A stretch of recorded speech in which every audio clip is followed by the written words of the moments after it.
የዩቲዩብ ተከታታዮች ሰብስክራይብ በማድረግ ቤተሰብ መሆን እንዳትዘነጉ ላይክ እና ሼር በማድረግ ለሌሎች እንዲዳረስም አድርጉ። ፓሪስ ሳን ዠርማን ባለቤቶቹ የስፔን ተካፋዩን ክለብ ማላጋን ለመግዛት እንቅስቃሴ ያደረጉ እንደሆነ ዚ አትሌቲክ አስነብቦናል። ካታር ስፖርት ኢንቨስትመንትስ በፕሬዝዳንቱ ናስር አልካላይፊ የተመራ የስፖርት ኢምፓየር የስፖርት ስርወ መንግስት ያስፋፉ ነው የሚገኙት። ፓሪስ ሳን ዠርማን በፈረንሳይ ፓሪስ ንብረት አድርገው የራሳቸው ጠቅልለውታል። በፖርቱጋል ያለውን ብራጋ 22% ድርሻውን ይዘውታል። በፎርሙላ 1 ተካፋይ የሆነውን ኦዲ መኪና ደግሞ የድርሻ ባለቤት ናቸው። በአሜሪካ የቅርጫት ኳስ ተወዳዳሪውን ክለብ የኤንቢኤው ዋሽንግተን ዊዛርድስ ድርሻ አላቸው። እንግዲህ አሁን ደግሞ ወደ ስፔን ማላጋ ለመምጣት ፍላጎት አላቸው። በስፔን ሁለተኛው የሊግ እርከን ሴጉንዳ ዲቪዚዮን እየተወዳደረ ይገኛል። መወዳደሪያ ሜዳቸው ላሮዛየዳ ደግሞ 2030 ዓለም ዋንጫ ውድድር ከሚደረግባቸው ስታዲየሞች መካከል አንደኛው ነውና ይሄ ገፊ ምክንያት ሆኖ ተስተውሏል። ከዛ ባለፈ 49% ድርሻውን የማላጋን የያዘው የስፔን ሆቴልና ሪል ስቴት ባለቤት የሆነው ብሉ ቤይ የተባለ ተቋም ነው። የተቀረው 51% ድርሻ ግን በካታሪ ንግድ ሰው የተያዘ ነው። አብዱላህ አልታኒ ይባላልና ከርሱ ላይ ይሄንን ድርሻ ለመግዛት የበለጠ የተመቻቸው ይመስላል። ወደ ማላጋ ለመምጣት እንቅስቃሴዎችን ጀምሯል ሲል ዚ አትሌቲክ አስነብቦናል።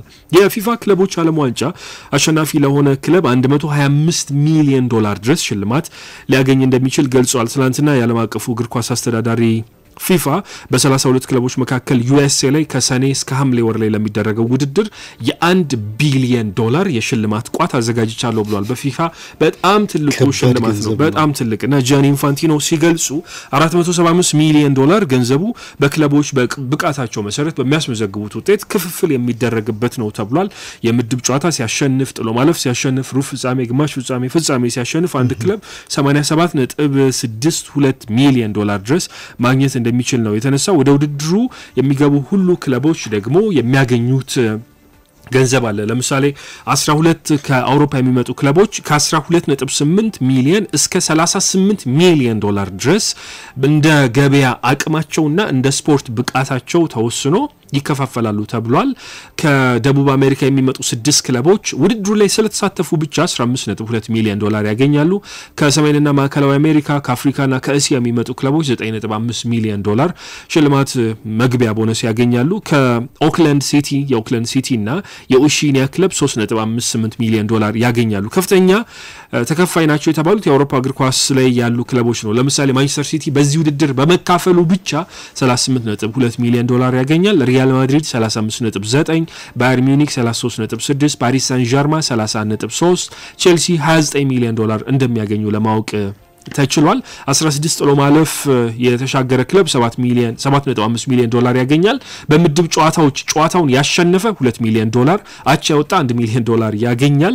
ሩብ ፍጻሜ $13 ሚሊዮን ያስገኛል። ግማሽ ፍጻሜ 21፣ የፍጻሜ ተሸናፊ የሆነ 30፣ አሸናፊው ደግሞ $40 ሚሊዮን ያገኛል ተብሏል። የዩቲዩብ ተከታታዮች ሰብስክራይብ በማድረግ ቤተሰብ መሆን እንዳትዘነጉ ላይክ እና ሼር በማድረግ ለሌሎች እንዲዳረስም አድርጉ። የቼልሲ ደጋፊዎች ማህበር The Chelsea Supporters Trust የክለቡን የድርሻ ባለቤትና የክለቡን ሊቀመንበር ከሰዋል። ቶድ ቦህሊን ለፕሪሚየር ሊጉ አለቃ ሪቻርድ ማስተርስ ነው ክሳቸውን ያቀረቡት። የትኬት ሪሴል ወይንም መልሶ ሽያጭ የሚያደርግ ዌብሳይት ዳይሬክተር ናቸው። እኚህ ሰው በፕሪሚየር ሊግ ያሉ ክለቦች የመግቢያ ትኬቶችን ይገዙና ከዛ በዌብሳይት ላይ በሪሴል ዋጋውን እጅግ በማጋነን ይሸጣሉና ጥቂት ፓውንድ የሚያወጡ ትኬቶች በእነዚህ ዌብሳይቶች በጣም በብዙ ሺህ ፓውንዶች እየተቸበቸቡ ነው የሚገኙት። ፕሪሚየር ሊጉ ይሄንን ለማስቀረት ይሰራል። እንደውም በፕሪሚየር ሊጉ ዌብሳይት ላይ ጥንቃቄ አድርጉ፣ ከነዚህ ዌብሳይቶች ትኬት እንዳትገዙ እያሉ ጭምር ፕሪሚየር ሊጉ የሚያስተዋውቀውን ቪቪድ ሲት የተባለ ተቋም ነው የሚመሩት ቶድ ቦህሊ።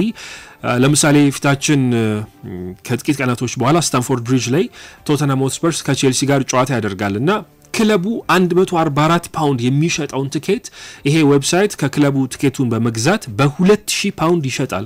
ሰኔ ወር ላይ ሊቨርፑል ያው የፕሪሚየር ሊጉን ዋንጫ ባለቤት መሆኑን የሚያረጋግጥበት ሰሞናት ነውና 442 ፓውንድ አካባቢ የአንፊልድ መቀመጫ ትኬት ይሸጣል ወደ ስታዲየም ለመግባት። ይሄ ግን ዌብሳይት 3200 ፓውንድ አካባቢ ነው ትኬቱን አትርፎ የሚሸጠውና ይሄ ትክክል አይደለምና አስቁሙልን እያሉ የቼልሲ ደጋፊዎች ፕሪሚየር ሊጉ ሊቀመንበር ክሳቸውን አቅርበዋል። በሌላ ጉዳይ ካርሎ አንቸሎቲ በብራዚል እግር ኳስ ኮንፌዴሬሽን ዳግም የአሰልጣኝነት ፍላጎት እንደቀረበላቸው እየተነሳ ነው የሚገኘው። ፌዴሬሽኑ ካርሊቶ በዩኤስኤ ካናዳ እና ሜክሲኮ አዘጋጅነት የሚደረገውን የዓለም ዋንጫ ዶሪቫል ጁኒየርን የአሁኑን የብራዚል ብሔራዊ ቡድን አሰልጣኝን ተክተው እንዲመሩ ፍላጎት አላቸው። ለዚህ ደግሞ ትልቁ ምክንያት ባለፈው ማክሰኞ ሌሊት ሮብ ሊነጋጋ አካባቢ በአርጀንቲና 4-1 በሆነ ውጤት ተሸንፈዋል።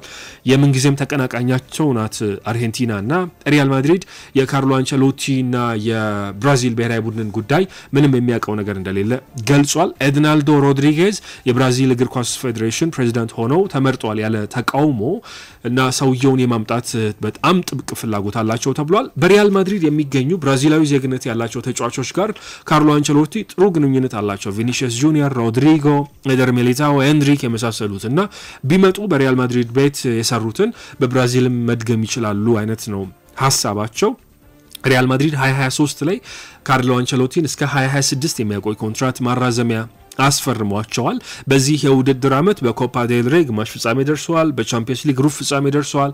በላሊጋው ደግሞ መሪ ናቸው። ከባርሴሎና ጋር እኩል ነጥብ ይዘው በእርስ በርስ ግንኙነት የተሻለ የሆነው ባርሴሎና ከላይ ተቀምጦ በእርግጥ አንድ ቀሪ ጨዋታም አለው እና ሰውየው 2021 ላይ ወደ ሪያል ማድሪድ ተመልሰው ከመጡ በኋላ 10 ዋንጫዎችን አሳክተዋል። 2023 2024 ላይ ካርሎ አንቸሎቲ በአንድ ዓመት ላሊጋውንና ቻምፒየንስ ሊጉን አብሮ ማሳካት የቻለ ሰው ነው።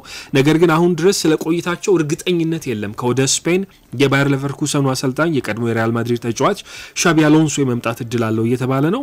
አሁን ደግሞ ብራዚሎች መልሰው እኚህን ሰው ለማምጣት ፍላጎታቸውን ቀስቅሰውታል ተብሏል። በሌላ ጉዳይ የዩቲዩብ ተከታታዮች ሰብስክራይብ በማድረግ ቤተሰብ መሆን እንዳትዘነጉ፣ ላይክ እና ሼር በማድረግ ለሌሎች እንዲዳረስም አድርጉ። ራውል አሴንሲዮ የሪያል ማድሪድ ኮንትራቱን እስከ 2029 ድረስ ሊያራዝም እንደሆነ ዚ አትሌቲክ አስነብቧል። የ22 ዓመቱ ወጣት የተከላካይ ስፍራ ተጫዋች አሁን ያለው ኮንትራት 2026 ድረስ ብቻ የሚቆይ ነው። ነገር ግን ሪያል ማድሪድ ከማድሪድ አካዳሚ የወጡ ተጫዋቾች ላይ የሚይዘው የኮንትራት የማራዘሚያ አንቀጽ አለና ይህንን ተግባራዊ ለማድረግ አሁን ስለመቃረባቸው ነው እየተገለጸ ያለው። አሁን ያለው የውል ማፍረሻ ራውል አሴንሲዮ 50 ሚሊዮን ዩሮ ሲሆን ማድሪድ ይህንን የተከላካይ ስፍራ ተጫዋች በእጥፍ በማሳደግ የውል ማፍረሻውን እስከ 100 ሚሊዮን ዩሮ ሊያደርግ ወስኗል። የተጫዋቹን ኮንትራት ለማሻሻል በቀጣይ ቀናት ከወኪሎቹ ጋር ንግግር እንደሚኖር ነው የተገለጸው። የቡድኑ ዋና ተጫዋች የሆኑት ዳኒ ካርቫሃል እና ኤደር ሚሊታኦ የመሃል ስፍራ ተከላካዮቹ ሁለቱም በዚህ የውድድር ዓመት ከባድ የሚባል ጉዳት ገጥሟቸው ለካርሎ አንቸሎቲ ቡድን ግልጋሎት እየሰጡ አይገኙም። ስፔናዊው ዳኒ ካርቫሃል ሙሉ የውድድር ዓመቱ ያልፋዋል። ብራዚላዊው ኤደር ሚሊታኦም ኤሲኤል ጉዳት መልስ ሌላ ከባድ የሚባል የኤሲኤል ጉዳት ገጥሞታል። ህዳር ወር ለመጀመሪያ ጊዜ ነው ለሪያል ማድሪድ ዋናው ቡድን መጫወት የጀመረው ራውል አሴንሲዮ። ከዛን ጊዜ ጀምሮ አሁን ለዋናው ቡድን 29 ጨዋታዎችን አድርጓል። ለሀገሩ ስፔን ጭምር ጥሪ ደርሶታል። ሰሞኑን በነበረ የኔሽንስ ሊግ የሩብ ፍጻሜ ጨዋታ ከኔዘርላንድስ ጋር በነበረው ስብስብ ውስጥ ተካቷል። ምንም እንኳን ጨዋታ ማድረግ ባይችልም ተጫዋቹ አሁንም በፖሊስ ምርመራ ላይ ነው የሚገኘው። ማድሪድ እንዲህ ባለ አወዛጋቢና በተጫዋቹ ህይወት ውስጥ ትልቅ የሚባል ውሳኔ ሊተላለፍበት በሚችልበት ጊዜ የኮንትራት ማራዘሚያውን ለማራዘም መወሰኑ ብዙዎችን አስገርሟል። 2023 ክረምት ላይ የቀድሞ የሪያል ማድሪድ ተጫዋችና የአካዳሚ ተጫዋች ከነበሩ ልጆች ጋር በጋራ በመሆን የወሲብ ይዘት ያለው ተንቀሳቃሽ ምስሎችን ሲቀርጹ ነበረ በሚል ነው ክስ የተመሰረተባቸው። እስካሁን ድረስ ውጤቱ ይፋ አልተደረገም። ነገር ግን ሪያል ማድሪድ ክሱን እየተከታተለ የሚገኘው ራውል አሴንሲዮን እስከ 2029 ድረስ ኮንትራቱን ሊያራዝምለት ወስኗል። ሎስ ብላንኮቹ የፊታችን ቅዳሜ ከሌጋኔስ ጋር ላሊጋ ጨዋታቸውን በማድረግ ወደ ሜዳ ይመለሳሉ። ባየር ሚዩኒክ የመስመር ተከላካዩ አልፎንሶ ዴቪስ በጣም ከባድ ጉዳት ገጥሞታል። የኤሲኤል ወይንም የጉልበት ጅማት መበጠስ ገጥሞታል። ለረጅም ጊዜ በጉዳቱ ምክንያት ከ6 ወር በላይ ከሜዳ ይርቃል ነው የተባለው። አልፎንሶ ዴቪስ ባለፈው በኮንካካፍ የኔሽንስ ሊግ ጨዋታ ካናዳ 2-1 በሆነ ውጤት ዩኤስኤን ስታሸንፍ ነው ጉዳቱ የገጠመው። የሚዩኒኩ የመስመር ተከላካይ በዚያ ጨዋታ 2 ጊዜ ሜዳ ላይ በሕክምና ስታፍ አባላት ሕክምና ሲደረግለት ነበር የሕክምና እርዳታ። ነገር ግን 12ኛው ደቂቃ ላይ ጨዋታውን መቀጠል ባለመቻሉ ከሜዳ ወጥቷል። ትናንት የተጫዋቹ ወኪል ኔደል ሆሳ ለጀርመኑ መገናኛ ብዙሃን ቲዜድ በሰጠው አስተያየት ተጫዋቹ በግማሽ ፍጻሜ ጨዋታ ላይ ከሜክሲኮ ጋር ጉዳት ገጥሞት ነበር ተሸንፈው ወደ ፍጻሜ ማለፍ ባልቻሉበት ጨዋታና ዋና አሰልጣኙ ጄሲ ማርሽ ይሄንን እየተመለከቱ በፍጻሜ ለደረጃ በሚደረግ ጨዋታ የወዳጅነት ይዘት ባለው በዚህ መርሃ ግብር ሊያሰልፉት አይገባም ነበር በማለት ትችቱን አቅርቧል። የካናዳ እግር ኳስ ፌዴሬሽን ሶከር ካናዳ የካናዳ እግር ኳስ ፌዴሬሽን አሰልጣኞችና ሕክምና ስታፍ አባላት በጣም በልምድ የዳበረና ፕሮፌሽናል የሆኑ ሰዎች ናቸው ያሉበት ሁሉ ጊዜ የተጫዋቾችን ደህንነትና ጤና ነው ቅድሚያ የሚሰጡት ከዚህ የተለየ አስተያየት የሚሰጥ ትክክል አይደለም የሚል ሐሳባቸውን አጋርተዋል። ባየር ሚዩኒክ ትላንትና ግን ተጫዋቹ ቀዶ ጥገና እንዳደረገ ገልጿል። ለብዙ ወራት ከሜዳ እንደሚርቅ ተረጋግጧል። ሌላኛው ተከላካይ ዳዮ ኡፓሜካኖም እንደዚሁ ጉዳት ገጥሞታል። በኔሽንስ ሊግ መርሃ ግብር ለፈረንሳይ ብሔራዊ ቡድን ግልጋሎቱ እየሰጠ ባለበት ነው ይሄ የሆነው። አልፎንሶ ዴቪስ በቅርቡ የኮንትራት ማራዘሚያ የፈረመ ተጫዋች ነው 2030 ድረስ በባየር ሚዩኒክ ይቆያል። ከሪያል ማድሪድ ጋር ስሙ ሲያያዝ ነበር። በክረምቱ ኮንትራቱ ባየር ሚዩኒክ ጋር ሲያበቃ ወደ ሎስ ብላንኮቹ ቤት ይሄዳል ተብሎ ሲጠበቅ ነበር፣ ግን ውሉን አራዝሟል። የተጫዋቹ የረጅም ጊዜ ጉዳት ሰለባ መሆን ለካናዳ ብሔራዊ ቡድንም ለባየር ሚዩኒክም በጣም መጥፎ የሚባል ዜና ነው። 2026 ዓለም ዋንጫን ከሜክሲኮና ዩኤስኤ ጋር በጋራ በመሆን ካናዳ ታዘጋጃለች እና ለዚህ ዓለም ዋንጫ በቂ ዝግጅት ሳያደርግ ነው አልፎንሶ ዴቪዝ ከጉዳቱ አገግሞ ሊደርስ የሚችለው። ለባየር ሚዩኒክም እንደዚሁ በዚህ ውድድር ዓመት ለቪንሶን ኮምፓኒ ቡድን በወጥነት ግልጋሎት እየሰጡ ካሉ ተጫዋቾች መካከል ከነ ጃማል ሙሲያላ ከነ ኡፓሜካኖ ከነ ሃሪ ኬይን ጋር ስሙ የሚያያዝ ነው። በውድድር ዓመቱ ከ30 በላይ ጨዋታዎችን ያደረገው ተጫዋች አለመኖሩ ቡድኑን ይጎዳዋል ተብሎ ነው የሚታሰበው። የቻምፒየንስ ሊግ የሩብ ፍጻሜ ደግሞ ተካፋይ እንደሆኑ ይታወቃል። ከኢንተር ሚላን ጋር ይገናኛሉ። የዩቲዩብ ተከታታዮች ሰብስክራይብ በማድረግ ቤተሰብ መሆን እንዳትዘነጉ። ላይክ እና ሼር በማድረግ ለሌሎች እንዲዳረስም አድርጉ። በሌላ የጉዳት ዜና ኖቲንግሃም ፎረስት የክሪስ ውድ ጉዳት የከፋ ላይሆን እንደሚችል ገልጿል። ተጫዋቹ የኒውዚላንድ ግልጋሎት ላይ ያለ ነው ጉዳት የገጠመው።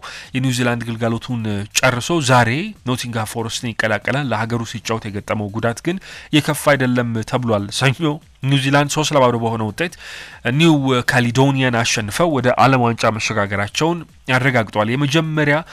ለመጀመሪያ ጊዜ ነው እንግዲህ 48 ብሔራዊ ቡድን በሚካፈልበት በአዲሱ ፎርማት ከኦሺኒያ ሀገራት በቀጥታ ወደ ዓለም ዋንጫ ተካፋይ ሲሆኑ ይህንን አረጋግጧልና ከ2010 በኋላ የዓለም ዋንጫ ተካፋይነታቸውን ባረጋገጡበት ጨዋታ ነው ጉዳቱ የገጠመው።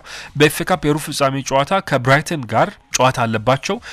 ነገር ግን በዚህ ጨዋታ ይሰለፋል ተብሎ አይታሰብም። ምክንያቱም የ33 ዓመቱ አጥቂ በኤፍኤ ካፕ ያለፉት 3 ጨዋታዎች ከሉተን ከኤክስተርና ከኢፕስዊች ጋር ያልተጫወተ ተጫዋች ነው። በሊጉ ግን በጣም ግልጋሎት እየሰጠ ይገኛል። ኑኖ ኤስፒሪቶ ሳንቶ በ29 የሊግ ጨዋታ 18 ጎሎችን አስቆጥሯል። ከእርሱ የበለጠ ጎል ያስቆጠረው ሳላህ 27፣ ሃላንድ 21 እና አሌክዛንደር ኢዛክ 19 ናቸው። ክሪስ ውድ 53 ሙከራዎችን አድርጎ ነው 18 ጎሎችን ያስቆጠረውና ኮንቨርዥን ሬት ወይንም ሙከራን ወደ ጎልነት የመቀየር ንጻሬው ከሁሉም ተጫዋቾች የበለጠ ነው። 34% ነው።